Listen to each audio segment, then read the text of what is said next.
IVM.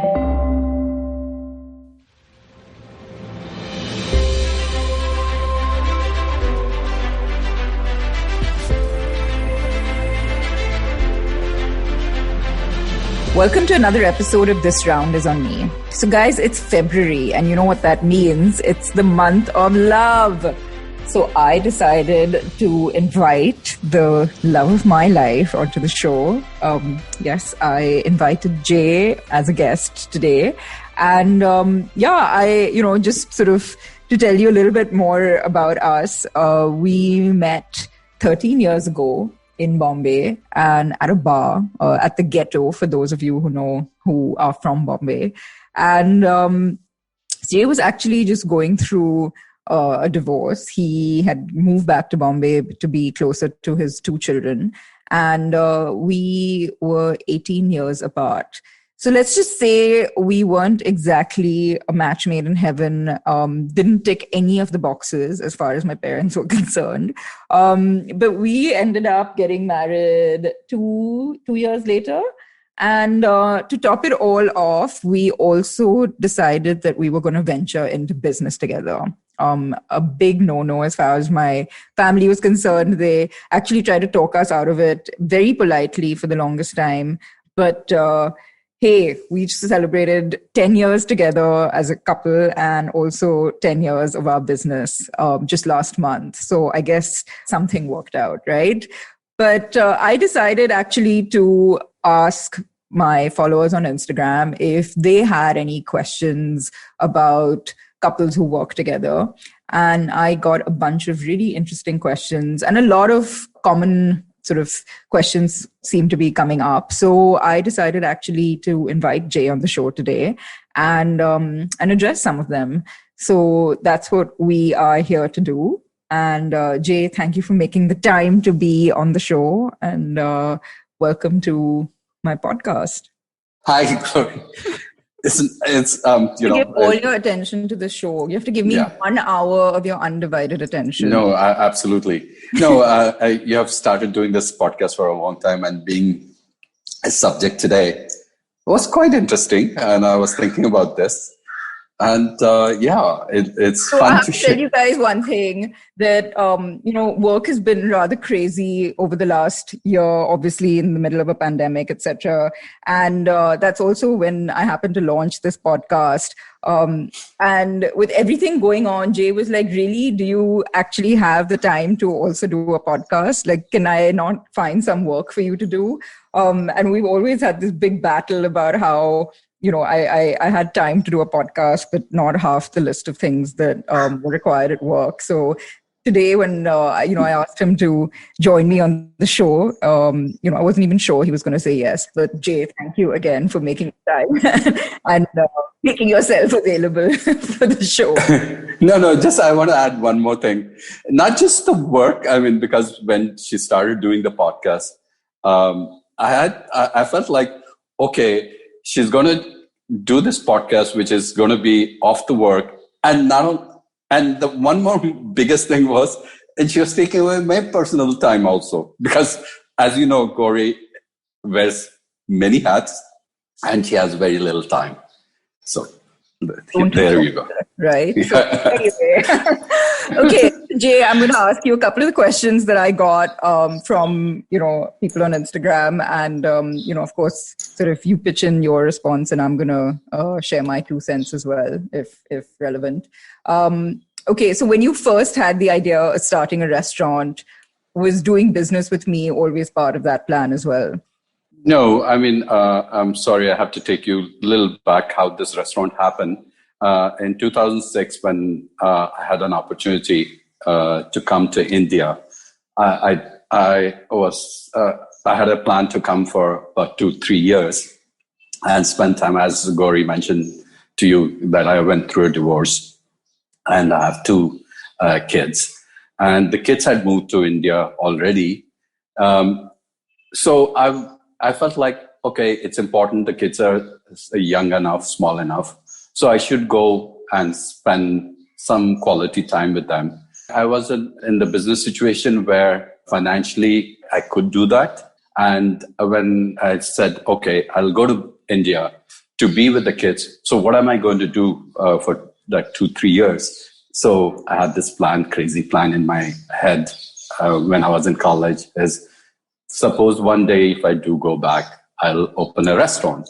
So I just decided that that's what I'm going to pursue and started working on it from 2005, 2006.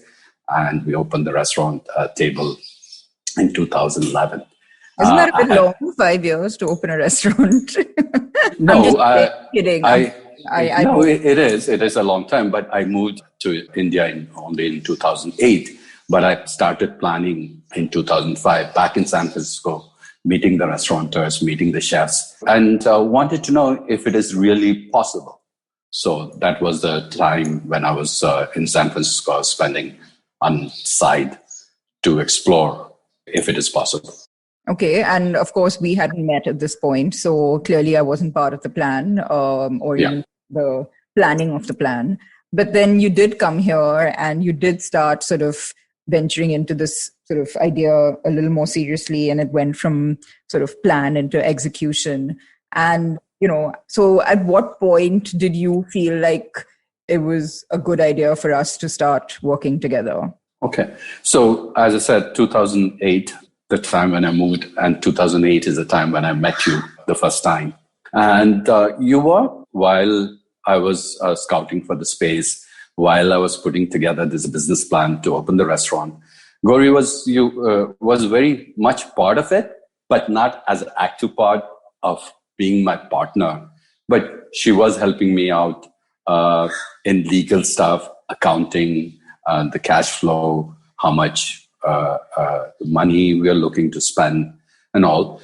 In 2010, end of 2010, that's the time when the restaurant was getting ready and we were finalizing, and we knew we'll be opening the restaurant in 2011, Jan, coming close to opening.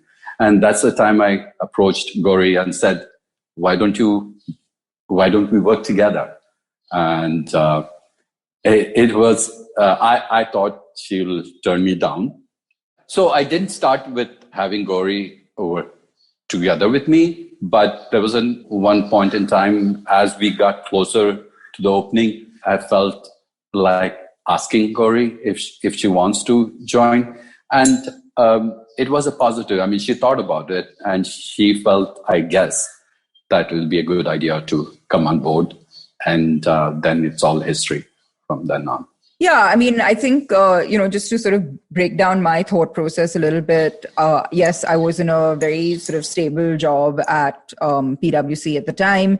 I was working full-time as a chartered accountant. I had been for the last 9 years. But I also felt like I was at this place where if there was ever a time that I could take a break and try something out, possibly go on sabbatical for a year and try something out, that would be it, rather than when, I went further up the career ladder and, it would be possibly a harder decision.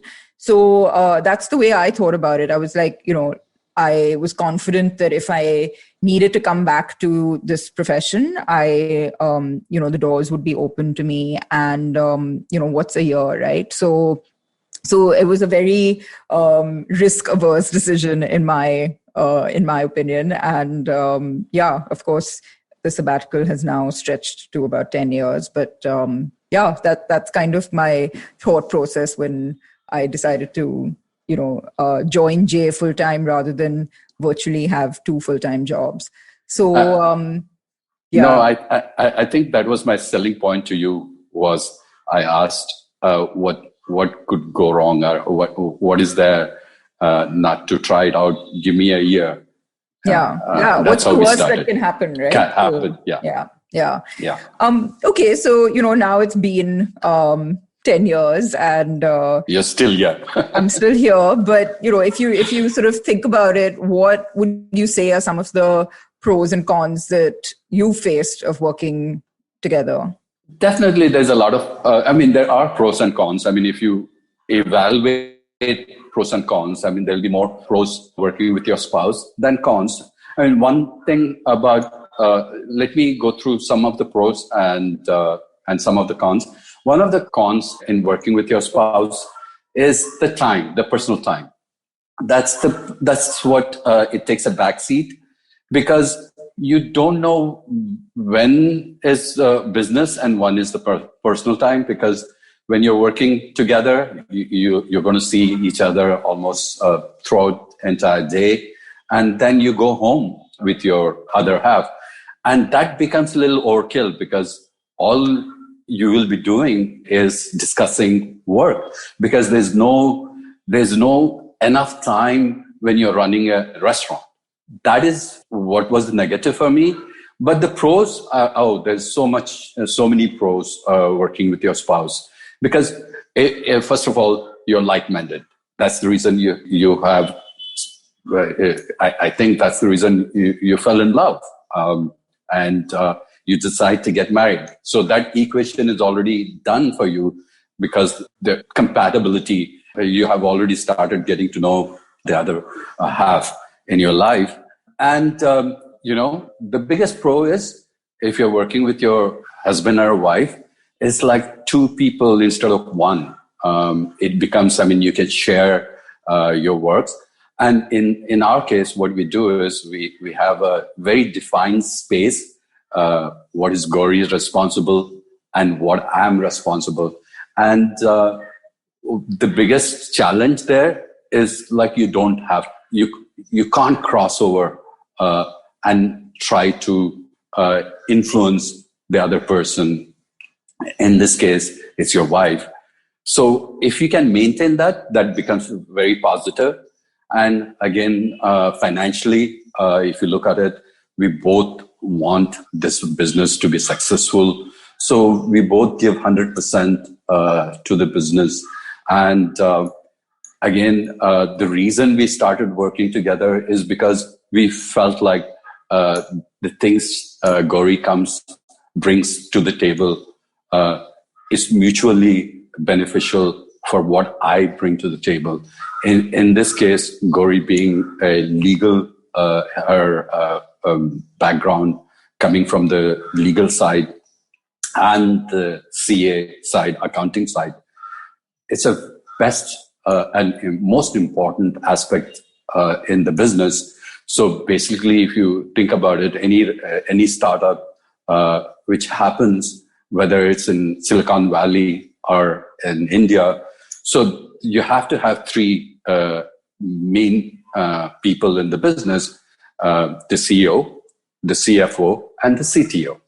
So in this case, I play a role of CEO/CTO, and Gauri plays a role of CEO/finance. So that's a combination which it's a magic combination, and it is bound to be a successful combination, and which has happened in our case. This has worked very well for us. Yeah, I think if I had to sort of summarize one sort of pro and one con, like the key ones, the pro I would say is trust, right? So that's the fundamental, hopefully, for your marriage or your relationship. And that's really a fundamental for business as well. Business is very much also a marriage of minds, in that sense. And you really need to trust your business partner, and, who more can you trust than hopefully your spouse. But I think, in terms of the cons, it's the biggest thing for me is probably that fine line between professional and personal, and maintaining that, and not taking work home and home to work. I think that is really, really hard. It's something that requires a lot of discipline and a lot of maturity and a lot of sort of conscious thought in terms of being, consciously making that effort to not blur the lines. I would say that's, if you can master that, you've got a home run right there. And then the other thing, which is probably harder to do when you work in the same space and you live in the same space, is space. There are often times when I just tell Jay, I'm like, just leave, go somewhere, like, go on holiday, go somewhere, or I'm taking off. Because sometimes it's nice to have that little bit of space, and then you come back to, to the being close, I guess, whether, and when you're at work all day together and you're at home all day together or the rest of the time, you kind of sometimes take each other's time and the time together for granted. And I think that, it's that age old cliche, right, of how you keep the spark alive. And I think sort of distance and space does help to do that, which is again something that you have to consciously do when you work together. So those are the sort of key pros and cons for me. But Jay, I mean, you mentioned this earlier about, having similar, sort of being like-minded. I actually feel that we're very different personalities, and I think that's what's kind of worked for us. And the reason we're still together, because, you have a very different bent of mind when it comes to business, and I bring something completely different to the table. And I think we complement each other. You have the vision and I kind of help to execute it, etc. But how important is it for us to have shared values at business? Can I answer the question of like-minded when I say like-minded? Yes, like-minded means that trust Gauri was talking about, that has to be there. It's not just the trust that, your financials, the other person is not going to take lightly on the finance side. That trust has to be there, because I trust 100% the decisions Gauri makes, whether it's financial or whether a decision that is implemented in our business. That trust is so important.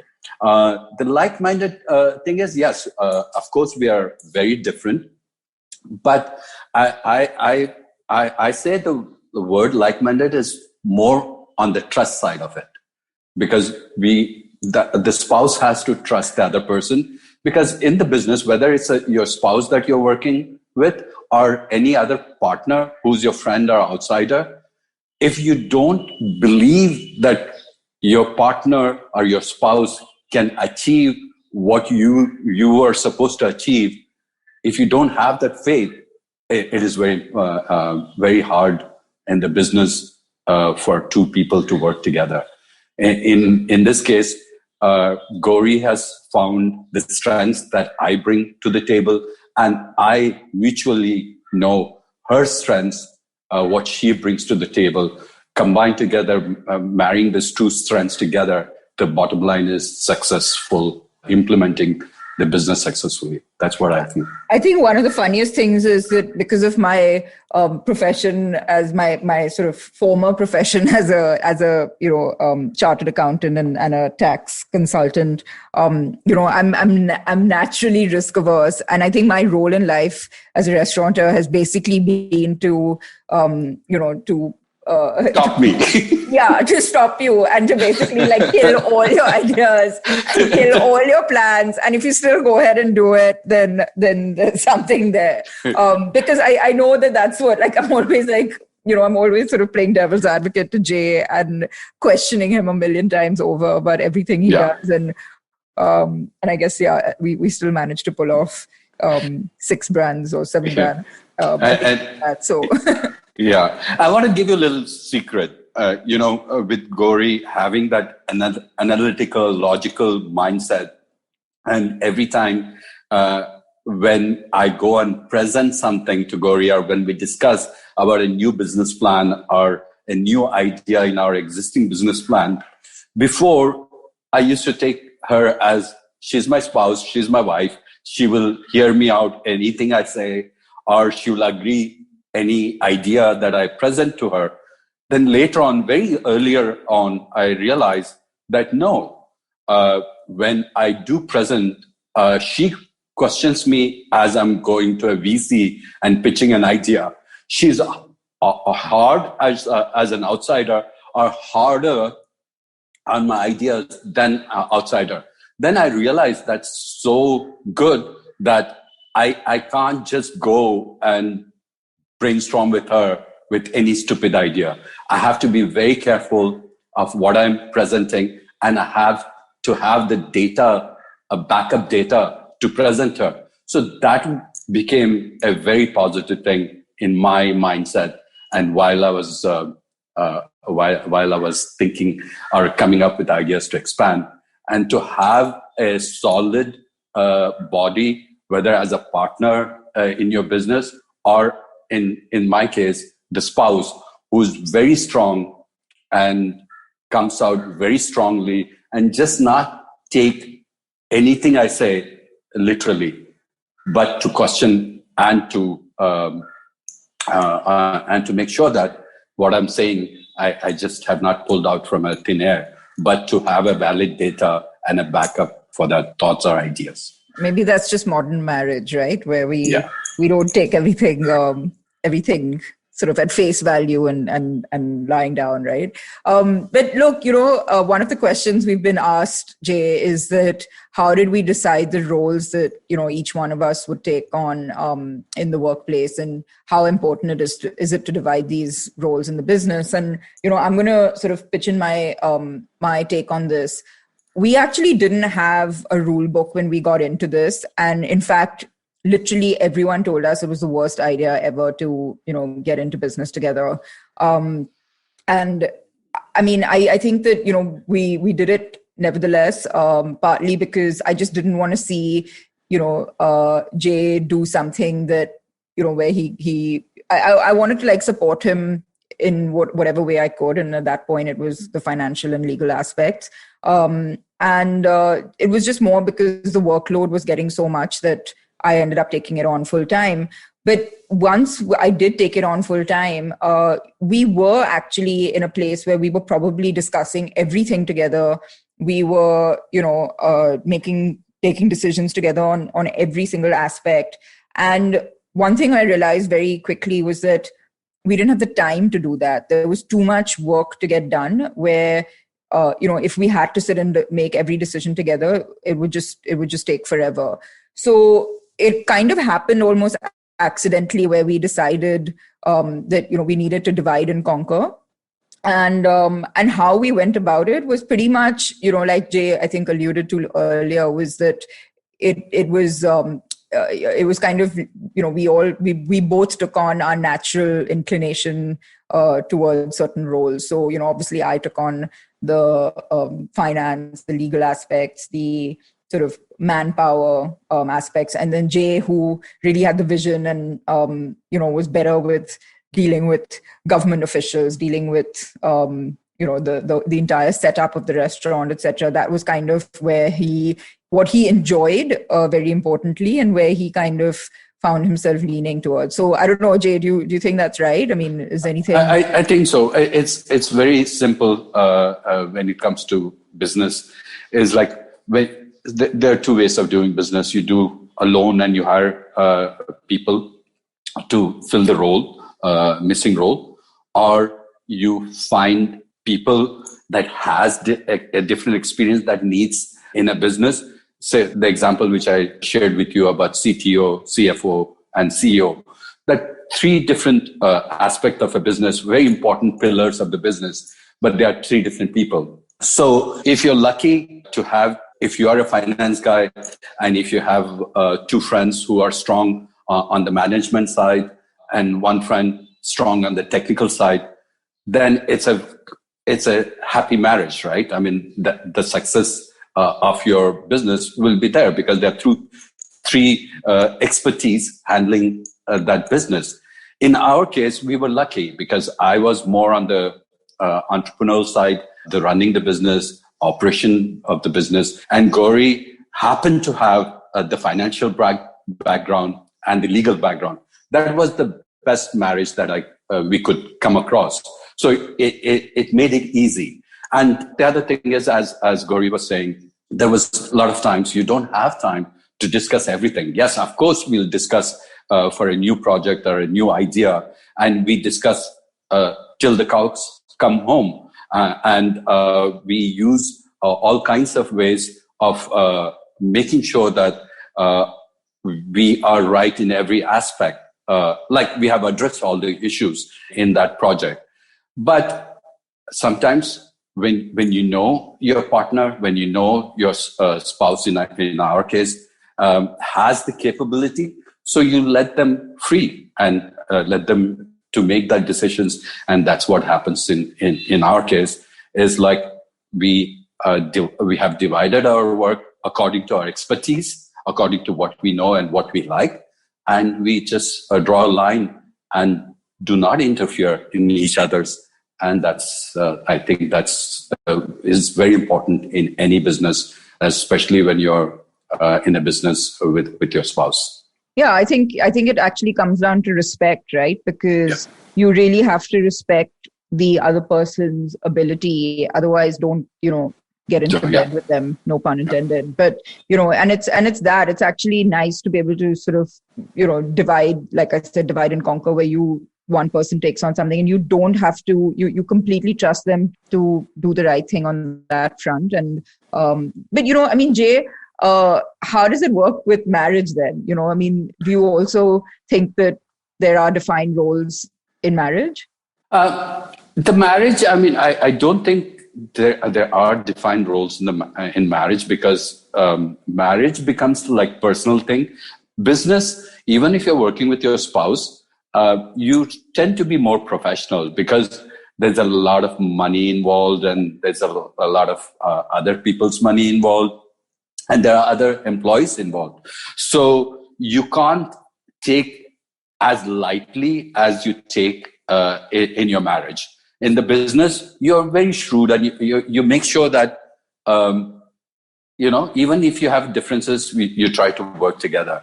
When it comes to marriage, yes, of course, we don't have a handbook for a marriage, right? Like we do have for our businesses. There are processors and there are SOPs we all set when it comes to business. But when it comes to marriage, we by swing. I think that's different. I don't think you give the same importance to your marriage, whether you're working with your spouse or whether you're not working to a spouse. But that's unfortunate. That's where the things can go wrong and people can go apart.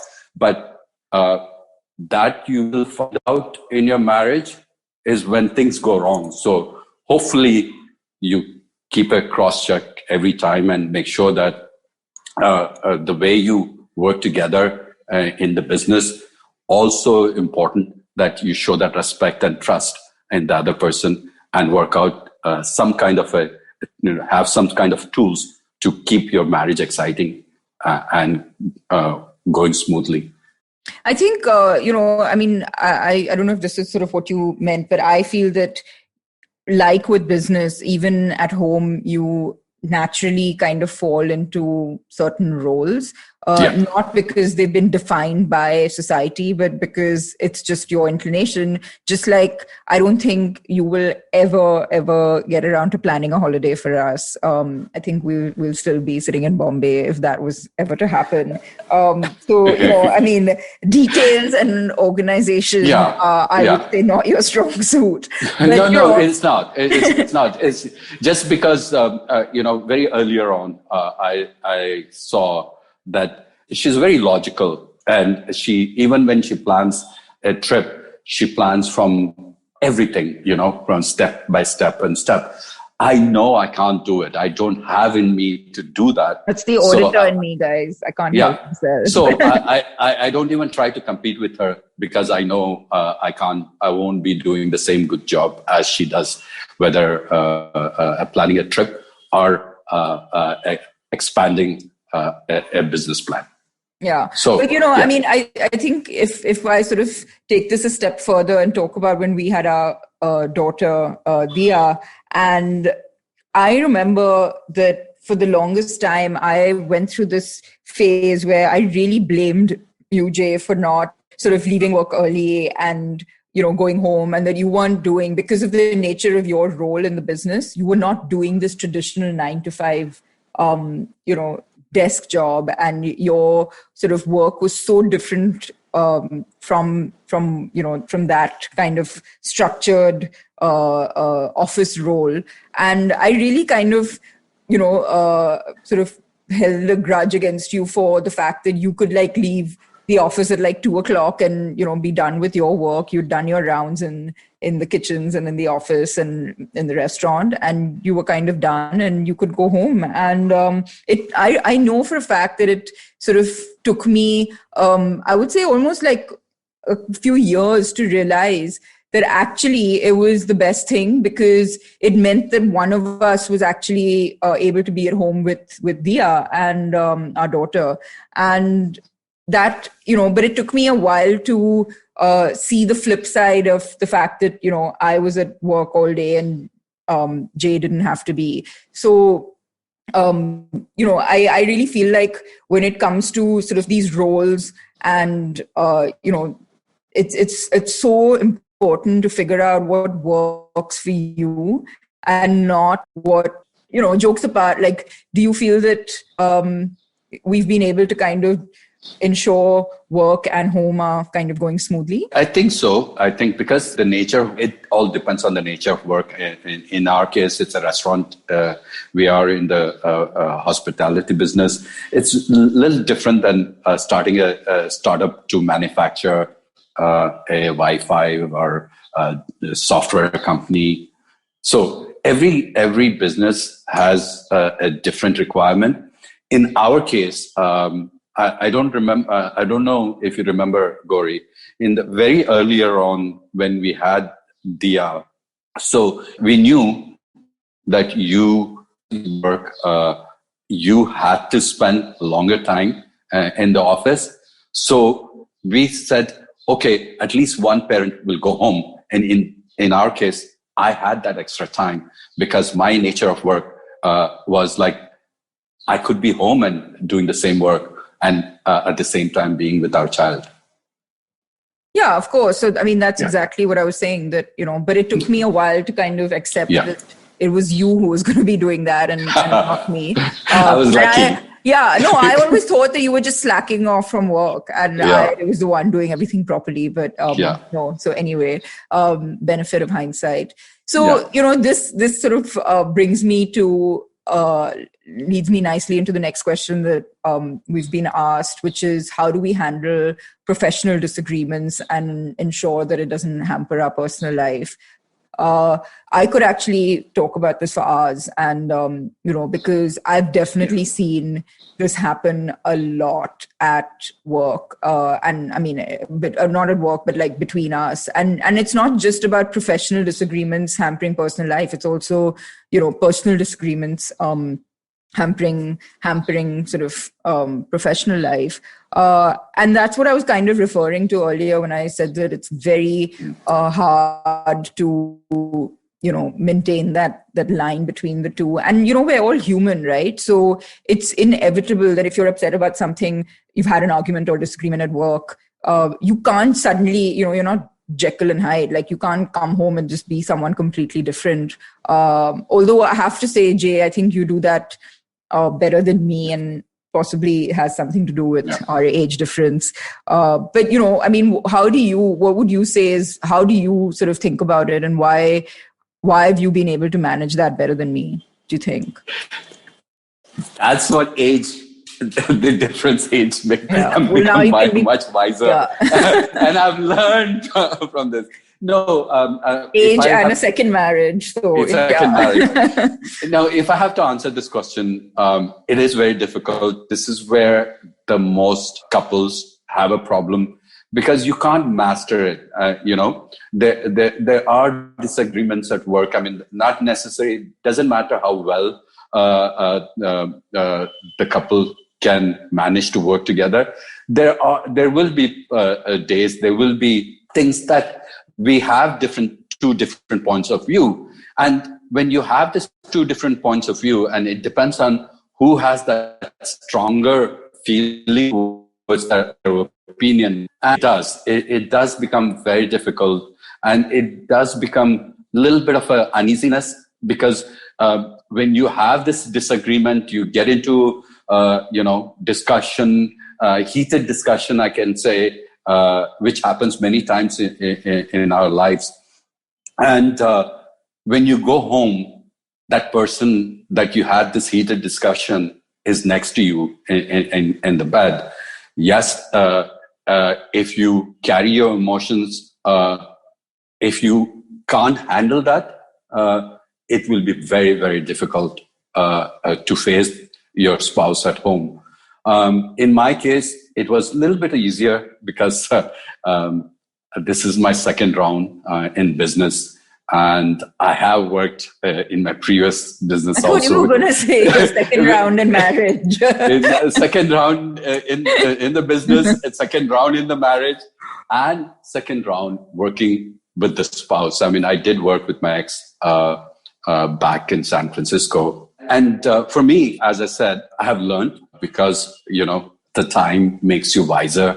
The mistakes you make in your life, handling that tricky situations, you learn to live with it. And I think in our case, between Gauri and me, I think I have mastered a little bit. And I should say, I can't brag on this because I'm much older than her. So that's how we handle it. Yeah, I think I know there's one thing that you always say, which is that don't go to bed fighting, right? And sometimes it does happen. It's hard, it's not like we're perfect. But I think we've done a pretty good job of. But we might pick up the fight again tomorrow, the next day. Gauri, honestly, if you think about the 13 years we know each other, 10 years we have been married together, but we do have screaming fights. But at the end of the day, we have gone to sleep without. It's just because I love my bed, and you love the bed as well, and so neither of us wants to go to the guest room. So we just okay, we're just screw this. We're just going to go to sleep. Yeah. But I think it's inevitable. So it's really and I also feel like you have to pick your battles, literally. I mean, is it really worth it? And, and invariably, if the fight's about someone else, like a third person, you're just really, is it worth it, to be sort of messing up my, personal life over this other person or whatever the issue is, right? So, I think you have to keep asking yourself that. But Jay, Gauri, one more thing. This is the area I just want to give an advice to people who are going to listen to us is if you master this, guys, that's the secret. If you have some magic or secret to deal with this kind of issues and go home, I think that is very important, not only for your marriage, but for the business you are in. Yeah. And I think that with time, you also sort of become, you're less hyper as a person. Maybe you're more calm. I've felt that over the years where I just sort of learned to pick my battles. And then, of course, now we have a daughter, and it's very important that we both try our best not to fight in front of her, which means that, basically leave the disagreements at work as much as possible. But yes, it does happen. So, no one's being a saint here.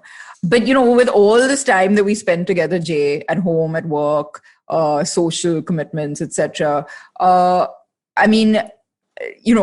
How do we kind of manage to, the question was that how do we take time out for ourselves and practice having healthy space? And I have to say, this is one place where, you're very happy with having us around and not needing space, but I'm quite the opposite. And again, this could be something to do with our age difference, but I definitely feel the need to get out a lot more and have a kind of a, sort of not an independent existence, but have a life outside of work and our marriage. And, and I think that's something that I've done, which is why, and you haven't, and that's probably where we've managed to find the space rather than the fact that we've both done it, independently. I mean, do you agree? Is there anything that, No, I do. You're absolutely right. I mean, you have more of a need. And the way I answer this question for yours and my needs, because I'm not from Bombay. I have moved. I'm been living in Bombay for the last 13 years, and I moved at a time where do you build your friends? I mean, college, school, at workplace, your neighbor, or your kids' parents. And that's how your circle of friends grow. In my case, since I was not in Bombay and I came at age older and I started my own business, and a restaurant business where you meet a lot of people, but they're not much of a friendship you can build on. So in my case, I felt like I was very content. I did not need that extra, my own space. And Gauri is from Bombay. She has a lot more friends in Bombay, and she's very social. So if this, I decided that I have to give that space. Just because I don't have a need of space doesn't mean that she doesn't have it. So if you respect your spouse and give that space, I think that'll work out. In my case, I'm pretty content with the way life is right now. I mean, look, it's if you work together and live together, obviously, then there are going to be times when you're fed up with each other. And I think it's perfectly normal and healthy to have that, take that sort of time off every so often. I think that it's almost required. But in the beginning, I mean, I have to say one thing, Gauri. In the beginning, when you used to ask me to give that space, I used to take this a little bit, why she needs space from me. But as the time goes on, guys, you will understand that everyone needs space, and the best thing, husband and wife has to give the space to the other person.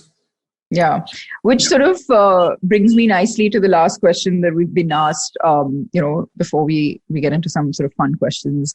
I've realized, I think we both realized that how our personal brand is very much intertwined and important to building the corporate brand. And I have to say one thing, Jay, I mean, much as we were joking about, the time that I spend on this podcast and instead of with you, I have sort of over time become kind of the face of the brand, whether it's because I'm more social or, just naturally, we sort of went in those directions. And, I kind of look after the marketing for the company, etc. I have to say, I have to give you full credit for being, so secure with me being the face of the brand when you actually are the one who founded it and, put in as much, if not more work than me. So spill the beans. How are you so secure with being, pardon the cliche, but the man behind the woman, so to speak? No, I mean, as for a business person and an entrepreneur, any business, any ideas that you have, you can't do it on your own. That I realized way, very earlier on.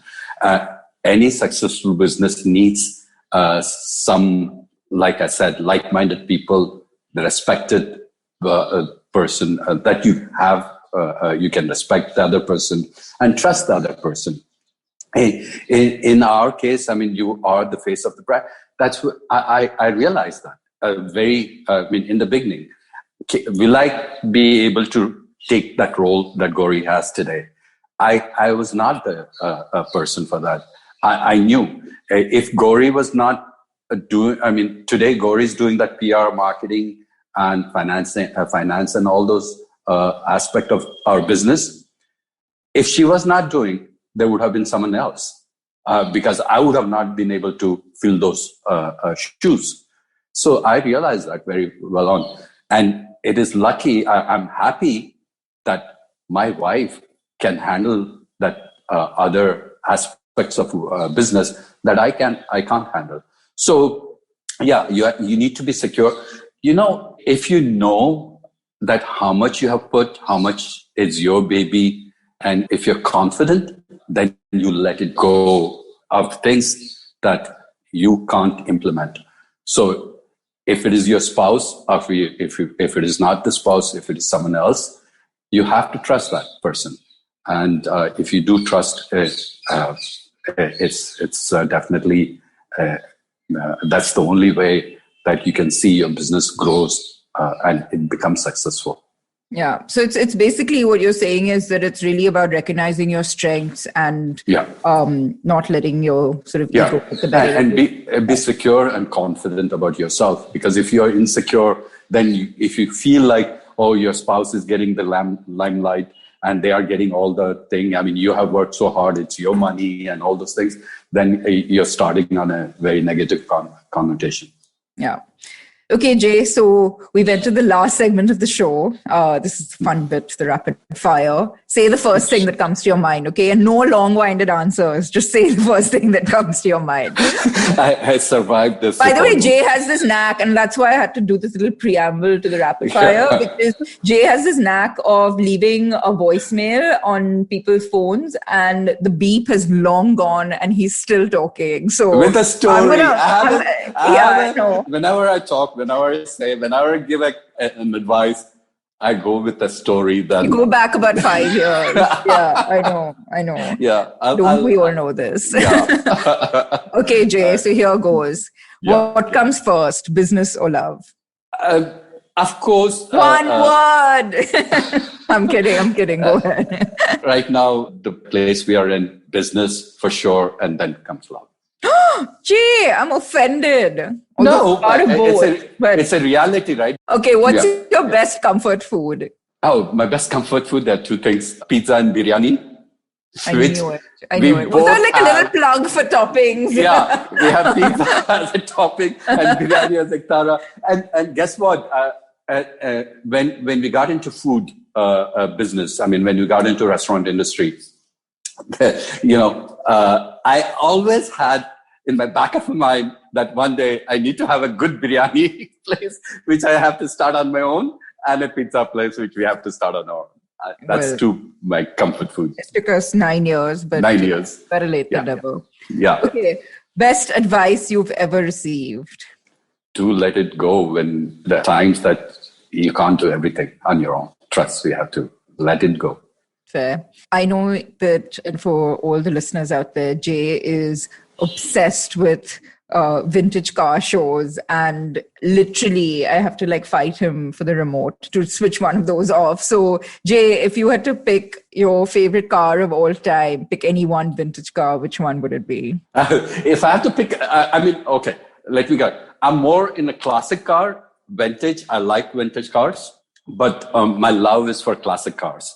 I hope you know the difference. No, I don't. Oh, yeah. The vintage cars are the cars pre 1950, 1960 model.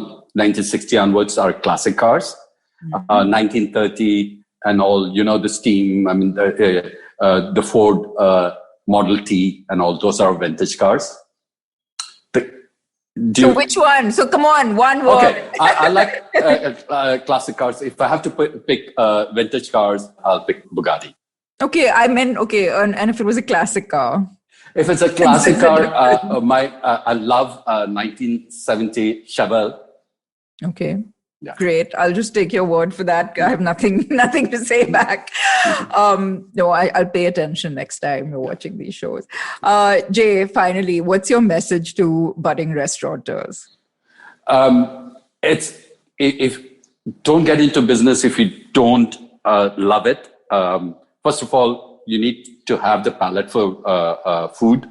You have to love food. If you're willing to take a trip to Japan just for food, that's a requirement. And don't, if you open a restaurant, don't think this will be ever 9 to 5 and weekend. This is 24/7, any day, any time. This business will drag you in. So keep those two things in mind. If you're opening a restaurant for money, okay, save your money and put in a fixed deposit or a good mutual fund. You will make more money, and your money will be safe than opening a restaurant. Jay, I'm still waiting for my trip to Tokyo, by the way. Yes, I've been. So that's a prerequisite for opening a restaurant. Yeah. so long to do. Yeah. But Definitely. thank you for coming on the show and being very honest and open with everything. And I hope you'll listen to the other episodes on my podcast as well. I have been listening. Now that you've become part of it. No, I've been listening to it and I've been enjoying it. As I said, I started with a thing about she's taking away my time. But the more I listen to your podcast, I feel like you have a knack for it. You're doing it such a great job, and I'm enjoying it. Thank you. Well, on that note, guys, I hope you're subscribing to it. And if you enjoyed the show today, please listen to the other episodes and share your feedback with me on Twitter, Instagram, Facebook, anywhere you can find me. And I'd love to hear from you. Thank you. Thank you. And if you like this show, don't forget to check out other interesting podcasts on the IVM Podcast Network. You can listen to us on the IVM Podcasts app or website or wherever else you get your podcasts from. You can also follow us on social media. We're at IVM Podcasts on Twitter and Instagram. And if you want to reach out to me, I'm at gdevidyal on Instagram and at Gauri Details on Twitter.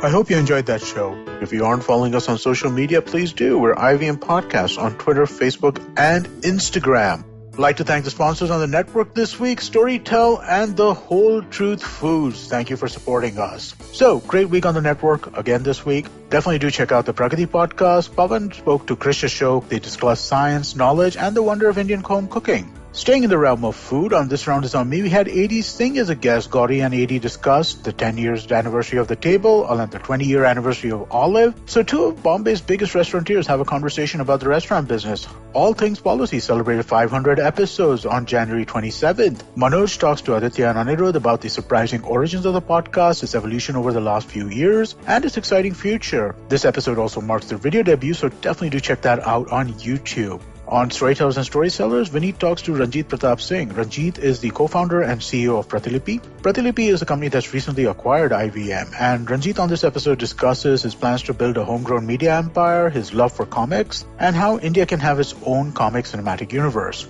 And finally, Cyrus had an exciting week. We had some amazing guests this week. We had Vishal Gondal come and talk about Fauji. We had Atish Tathir talk about the various issues that he had been facing with his OCI card and other things like that. We had Adam Dow talk about things going on in the US and the evolution of what's happening there. We had Siddharth Kannan come and talk about his history with Cyrus and his new show. So definitely do come check that out as well. And with that, I hope to see you again next week.